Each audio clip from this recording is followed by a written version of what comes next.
గురు ఎలా ఉన్నారు? నేనైతే బాగానే ఉన్నానండి, మీరు కూడా బాగానే ఉన్నారని అనుకుంటున్నా. మన సిరీస్లో సెకండ్ మోస్ట్ ఆస్క్డ్ క్వశ్చన్ వచ్చేసి యూనివర్సిటీ అన్నది ఎలా చూస్ చేసుకోవాలి, 1 year కోర్స్ అయితే బెటరా, 2 years కోర్స్ అయితే బెటరా, కాలేజ్ ఫీజు ఎంత ఉంటుంది, ఇలాగ చాలామంది స్టూడెంట్స్ నుంచి చాలా డిఫరెంట్ టైప్స్ ఆఫ్ క్వశ్చన్స్ నన్ను అడిగారు. సో వాళ్ళందరి కోసం అనమాట ఈ వీడియో చేస్తున్నాను.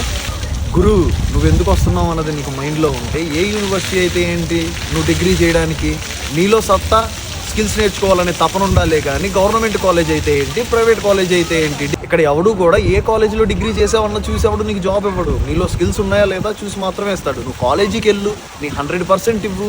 ఎందుకు రాదు మామ నీకు జాబ్ రాలేదు అని అంటావా? స్కిల్స్ నేర్చుకుంటావు కదా, ఉపయోగపడతాయి లైఫ్లో. Second 1 year కోర్సా, 2 year కోర్సా? నేనైతే 2 year కోర్స్ ప్రిఫర్ చేస్తానండి. మీకు కొంచెం వీసా టైం కూడా వచ్చినట్టు ఉండిద్ది. ఇప్పుడు ఎలాగో PSW కూడా 18 months, ఈ కళ్ళు మూసుకొని తెరిచే లోపల అయిపోతాయి. సో మీరైతే ఖచ్చితంగా 2 years కోర్స్ ప్రిఫర్ చేయండి. And last one, college fees అని అంటారా? ఇక్కడ యూనివర్సిటీస్ అన్ని మినిమం 15 నుంచి 17 lakhs లేనిది యూనివర్సిటీ ఫీజు అయితే లేదు. సో ఇవన్నీ మైండ్లో పెట్టుకొని ప్రిపేర్ అయ్యండి. అండ్ అలాగే వచ్చేటప్పుడు సెకండ్ టర్మ్ ఫీజు కూడా తీసుకొని రండి. వచ్చిన వెంటనే 2 monthsలో సెకండ్ టర్మ్ ఫీజు కూడా పే చేయమని చెప్తారు యూనివర్సిటీకి. సో ఖచ్చితంగా సెకండ్ టర్మ్ ఫీజు అయితే తీసుకొని రండి. గురు, మళ్ళీ వస్తా, తెలుసుగా. మీరు అక్కడ ఇండియాలో గుద్దితే ఈడ యూకేలో వినబడాలా లైక్. బాయ్.